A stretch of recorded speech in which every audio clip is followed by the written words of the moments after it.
JellO. The JellO program starring Jack Benny with Mary Livingston, Phil Harris, Dennis Day, and yours truly, Don Wilson. The orchestra opens the program with You Walked By.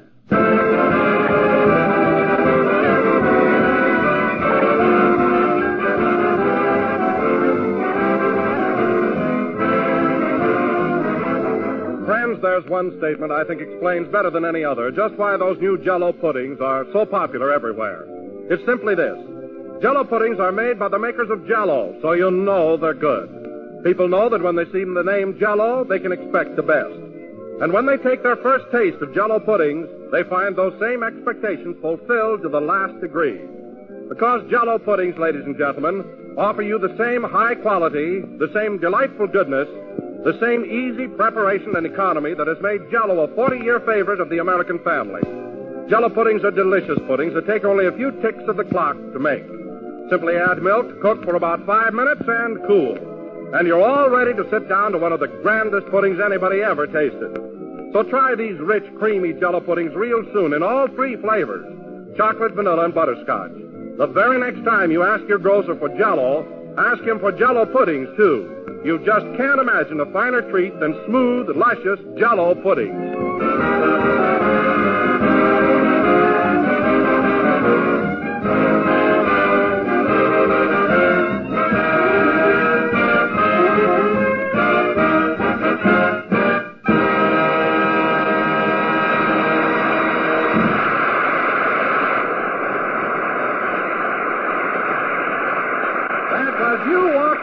Played by the orchestra. And now, ladies and gentlemen, it gives me great pleasure to present a man I have been associated with for many years and whom I am proud to call my friend. Oh, sure. He invites his friend over to his house and leaves his friend standing out in the rain. A man whose generosity and forgiving nature permits him to harbor no grudge against anyone. Anyone but you. You don't have to give me that soft soap. I was in bed with a cold for a week. Now, Jack, please. I bring you a man who always... A man who? Get it over with, you big fat hypocrite.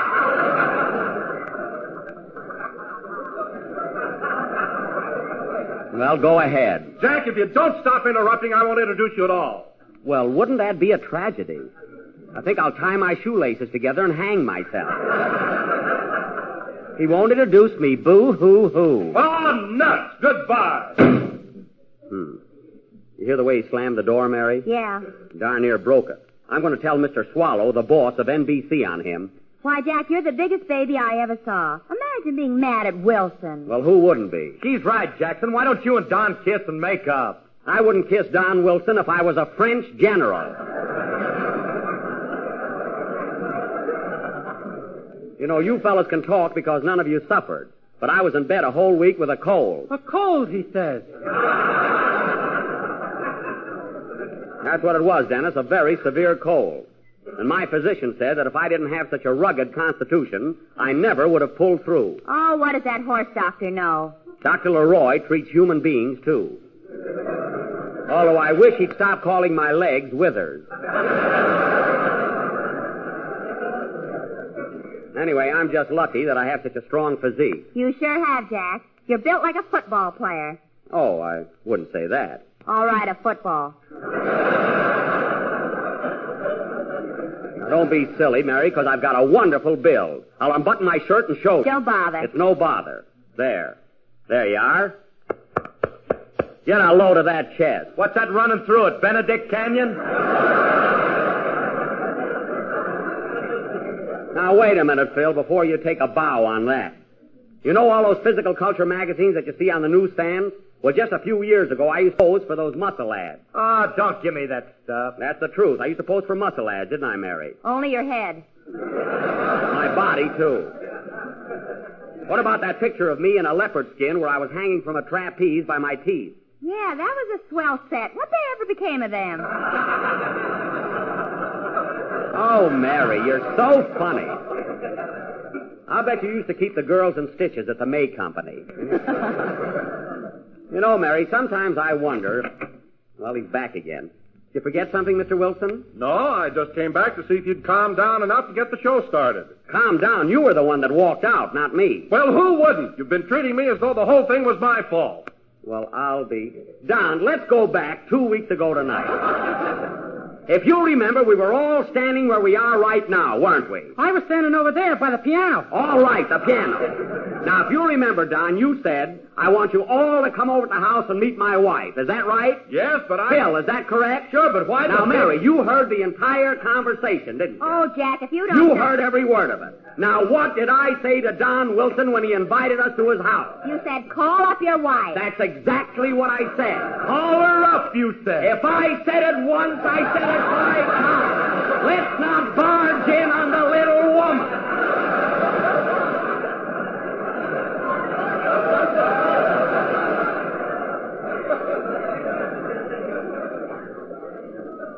Now, would you listen to me, Don? Now, wait a minute, No, Jack. you had to be a wise guy. Oh, what's the use? Goodbye. In and out, in and out. If he thinks he's going to get paid for tonight, he's crazy. He better be careful the way he's slamming that door. Say, Jack, you ought to stop being so silly and make up with Don. What'll the sponsor think? Oh, he'll never know unless somebody tells him. Don't worry. You mean the sponsor never listens to our program? Once in a while. Then why do I go to the trouble of making those terrific musical arrangements? They cost me a fortune. Phil, any money you spend on your musical arrangements should be spent on having your head examined. Now, how about playing one of your beautiful arrangements right now? Okay, what would you like to hear? I can play anything from Wagner to Schmagner. Well, I recognize Wagner as a great composer, Phil, but who is Schmagner? Hotlick Schmagner, he's my trumpet player. Oh, does Hotlick write songs, too? Sure, he wrote a lot of things. Dreamboat Serenade, the La Brea Pit Stomp. What else? Well, he wrote, when the bluebirds come back to Blueberry Hill, I'll be blue, oh so blue, over you, Sue.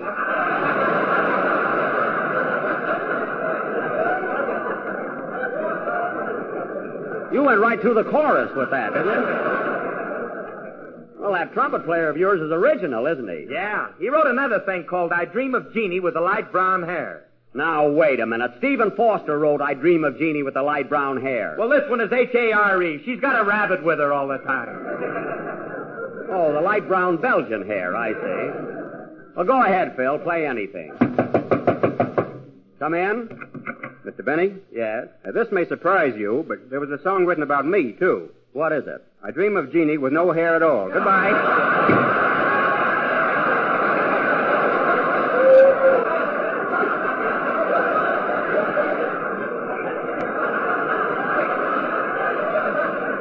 You know, I've seen an orange with a better pompadour than he's got. Play, Phil.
Humor Man, played by Phil Harris and his Happy-Go-Lucky Orchestra. Happy meaning they're a bunch of jolly good fellows. Go meaning they're always on the job, raring to go. And lucky meaning, boy, are they.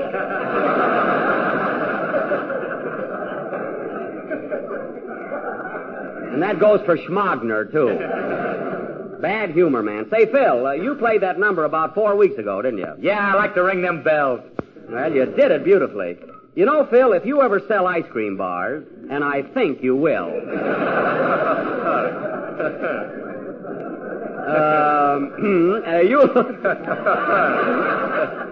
You'll be all set. And now, ladies and gentlemen, I have a very important announcement to make, and that is that next Sunday night, our broadcast will come to you from New York City. You know, fellas, we're leaving tomorrow. Oh, boy, New York, nightclubs, women. Dennis, your mother's going with you. Oh, boy, New York, the aquarium, Grant's tomb. That's more like it. You know, I'm thrilled myself. I always get a kick out of New York. I really dissipate there. Look who dissipates. Whether it's New York, Hollywood, or Waukegan. Then he's in bed by 10 o'clock. No, I am, eh? Well, what about last year when you, Phil Harris, and I went to the Stork Club? We stayed and stayed and stayed till the place closed. Sure, Phil wouldn't pick up the check either. That's so. Then poor Dennis walked in and you made him pay it. That was a fine for catching him up so late. And besides, I straightened it out with Dennis later. He gave me 3 Peruvian stamps. How do I know they're worth $45? Never mind, big boy. Huh? Say, Big boy, yes, to Dennis. Huh? Say, Jackson, I meant to tell you, I don't think I'll be able to go to New York with you. Why not? Well, I can't leave night school. I'll get too far behind. Oh, you and your night school. It won't hurt you to give it up for a couple of weeks. Nah, nothing doing. Take history, for instance. History? Yeah. I'm up to Napoleon at Waterloo, and I want to see how it comes out. Phil, Napoleon lost at Waterloo. Says you. Says me, says everybody else, and your book, if you'd open it. Napoleon lost. Well, I guess all I can do is pay up. Pay up? Yeah, I bet a guy across the aisle 8-5 he'd win. Well, you should have got 7 points on that. Too bad you lost, Phil. Oh, that's all right. I cleaned up on Dewey at Manila. You're the only guy I know of who would make book on history. Anyway, you're going to New York with us, so start packing. And if you think of it, take along one suit where the coat matches the pants. Do they come that way? Yes, believe me. And now, ladies and gentlemen... Oh, he's here again. Yes, I'm here again. Now, listen, Don Wilson, I'm going to tell Mr. Swallow, the boss of NBC, the way you've been slamming that door every time you go out. You do, and I'll tell him you put a slug in the apple machine. Slug nothing. It was a buffalo nickel. It was a slug. It was a buffalo nickel. Then how come it said good for 1 beer on it? Because the buffalo was thirsty and shut up. Anyhow, you're nothing but a big fat tattletale. I resent that. Goodbye. There he goes again. Say, Jack, you better make up with Don or he won't go to New York with you. Who cares? He'd probably squash Dennis anyway. Squash Dennis? You mean you've got them in the same berth? I'm running this trip. Don is sharing a berth with Dennis. Phil, you're bunking with me. And Mary, you're going to have a berth all by yourself. That's mighty white of you. Just be glad you're going along. Hey, wait a minute. I thought of something else, Jackson. If I go to New York, I can't be in our night school play. Your night school play? Yeah, we're putting on a Christmas fantasy. Oh, brother. Just what part do you play in this fantasy, Phil? I'm a shrub.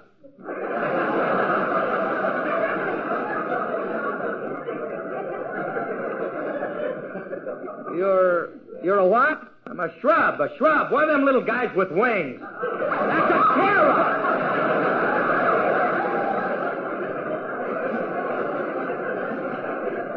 A shrub. Now, Phil, you're coming to New York with us, and somebody else can wear those wings. The premiere of Love Thy Neighbor is a little more important than a night school play. Jack, look. There he is, Mr. Swallow.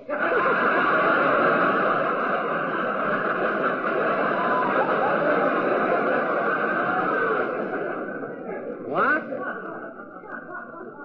Well, I'll be...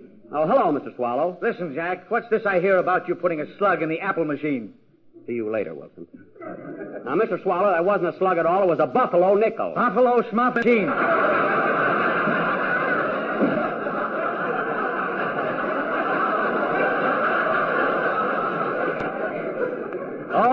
Okay. And another thing, Jack, I wish you wouldn't park your Maxwell in front of this nice new building. There's a parking lot next door. They refused it. They did not.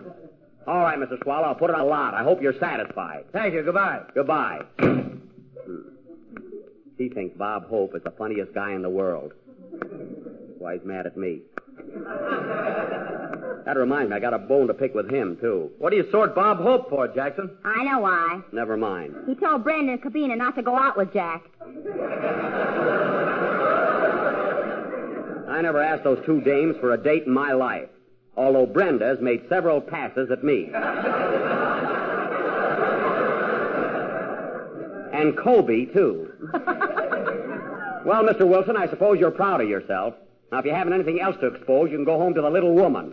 Tattle to her, too. Well, before I go, I've got a job here, and I'm going to do it. All right, go ahead and do it. Ladies and gentlemen, the next time you're in the mood for attempting an appetizing dessert, why don't you go to your neighborhood grocer and ask him for a package of JellO? What do you think they're going to ask for, a girdle? Some surprise, a package of JellO. It's not only economical and easy to make, but comes in 6 delicious flavors. Strawberry, raspberry, cherry, orange, lemon, and lime. I know that, too. Another surprise. Quiet, you! Go on, you tattletale. So always look for the big red letters on the tattletale. Goodbye! Oh, boy, is he burned up. There's a guy that really can't take it. I think it's a shame the way you're treating Mr. Wilson. Oh, you do, you little trainer. You little traitor.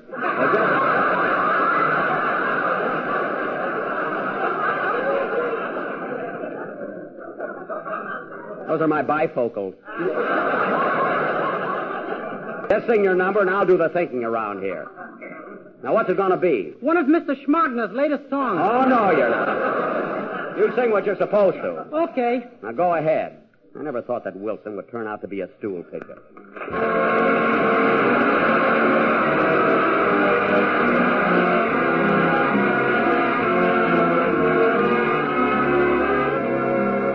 Sunday school picnic, Rotary luncheon, Army and Navy game.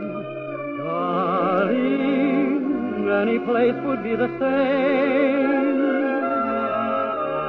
Here in the city, out in the country, up in the land of Oz. Darling, wouldn't matter where it was, because I'd know you anywhere. I'd know that grin. I'd know you anywhere when you walked in. I would tingle with a single glance in your eyes, watching the starlight dance in your eyes. Oh, you saw my vacant stare, you understood. I'd love you anywhere, honest I would. I was certain this would happen, strange as it seems. I'd know you anywhere from my dreams.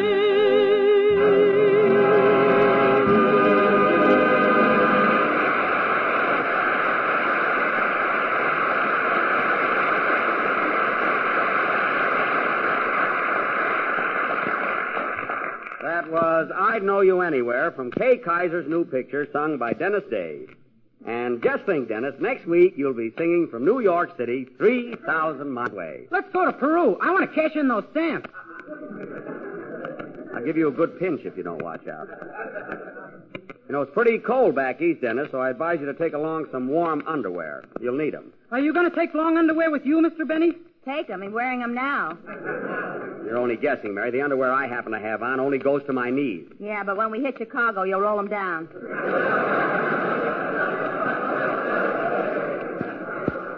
You said it. And I'm not going to catch another cold. You saw what happened to me 2 weeks ago. Hey, Jackson, are you going to take your coonskin cap to New York? Oh, sure. If it's cold enough, I'll wear it. Even to the premiere? If it's cold enough.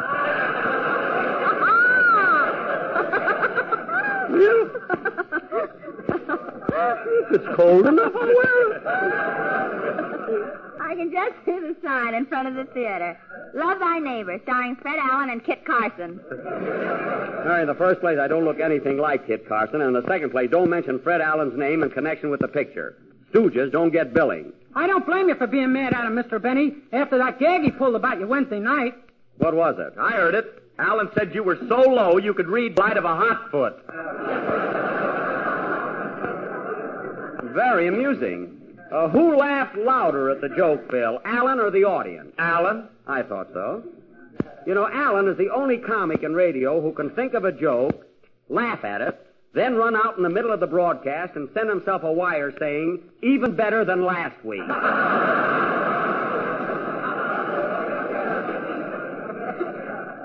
You know, he doesn't need a studio audience at all. Then why does he have so many people there? He sells them hot dogs during the commercials.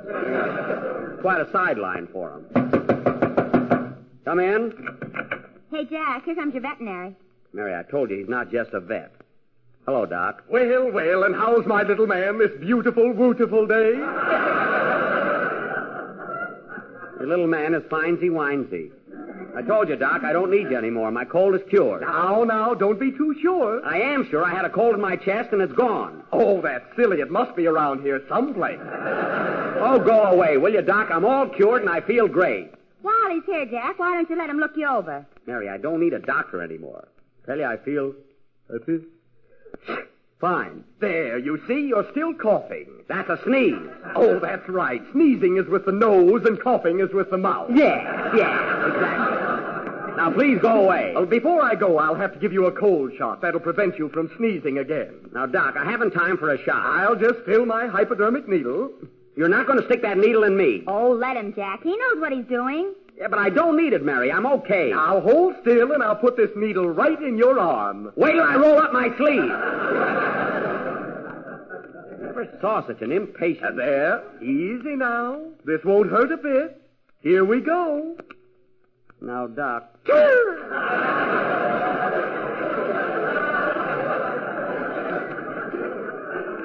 Ooh, my arm. There, that'll fix you up fine. Now, that didn't hurt, did it? Did too. My arm hurts like anything. Should I kiss it for you? Don't bother. All right, I'll drop around tomorrow and see how you feel. Goodbye. Goodbye. Hey, wait a minute. Aren't you going to take the needle out of my arm? Pull it out. Oh, yes. I lose more darn needles that way. Too bad. Now, hold still.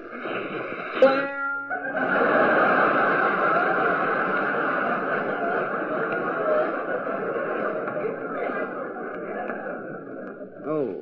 There we are. Goodbye, Mr. Benny. See you tomorrow. I don't need you anymore. That's what Errol Flynn said, and the next day his beagle hound had pups. You're an absent-minded doctor. Well, it's your own fault, Jack. Why don't you get a real physician? Listen, Mary, Dr. Leroy brought Carmichael through the measles so he can certainly take care of my little cold. He's just forgetful, that's all. Well, here comes Malicious again. You find any more things to tattle to, Mr. Swallow? Now, Jack, let's stop acting like a couple of babies and make up. You're the baby, not me. See, after all, we've got to go to New York together, and I'm all broken up about this. Oh, yeah. Come on, Jack. This is the first fight we've ever had. Let's bury the hatchet and shake hands. Well, I'll make up with you on one condition. What's that? That the next time I say to you, Don, don't you think you ought to call up your wife? Call her up! That's all I ask. Oh, I will, Jack, I promise. Okay, Don, I forgive you. Now, fellas, we're all leaving from the Union Station tomorrow night. And I want you all lined up at gate number 9, so when I call the roll, there won't be any confusion. That goes for you, too, Wilson. Okay. Now, Mary, you bring the sandwiches. Dennis, you bring the potato salad. And Phil... I'll bring a jar of ants. We might as well make a picnic out of it. You bring a thermos bottle full of coffee. I'll take it. Hello? Hello, Mr. Benny. This is Rochester. What do you want? I've been packing for a trip to New York, and you know that tweed suit you wanted to take along? Yes? Remember you told me to press the pants? Uh-huh. Well, you got an odd coat now.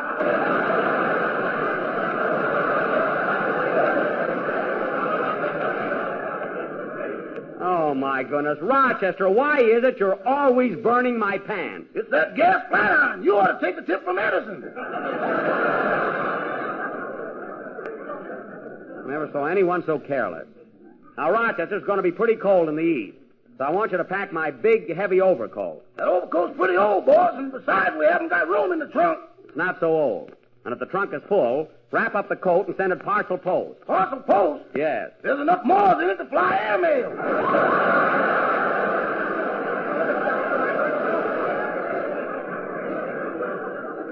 Well, that coat wouldn't be in such bad shape if you'd put mothballs in it like I told you to. Mothballs wouldn't scare them moths away. They would, too. I threw a handful in there, and what they didn't eat, they juggled.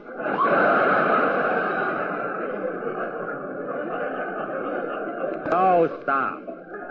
Now, Rochester, one more thing. When we get to New York, I'm going to hit all the hot spots. You know, I'll be stepping out a lot. Stepping out, he says.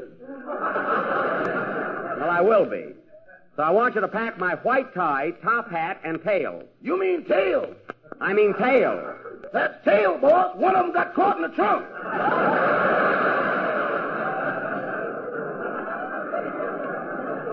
Well, pack it anyway. I can have it fixed in New York. If we go through Waukegan, my father can fix it.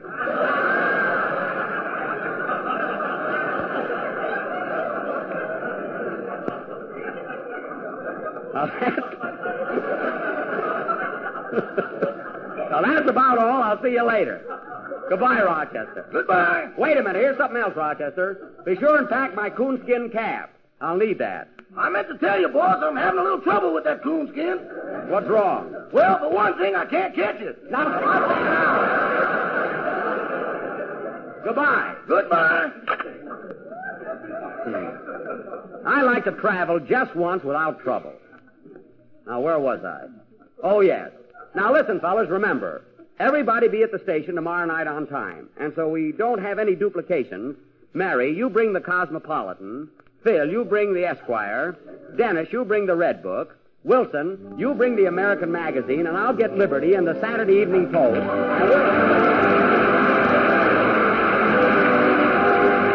probably noticed, ladies and gentlemen, that after the most successful stage plays have finished their first run, they're very often brought back by popular demand for a return engagement.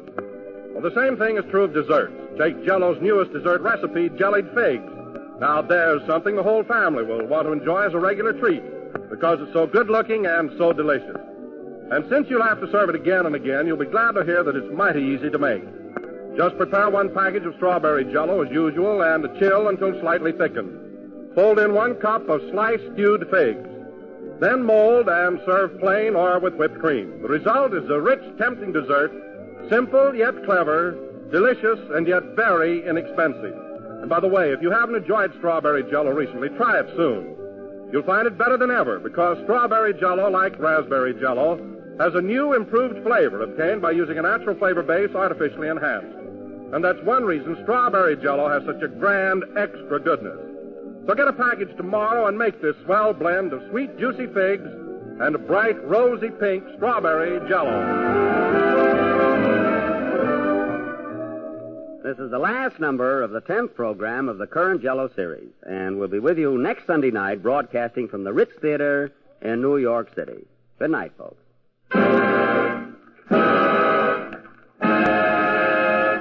JellO.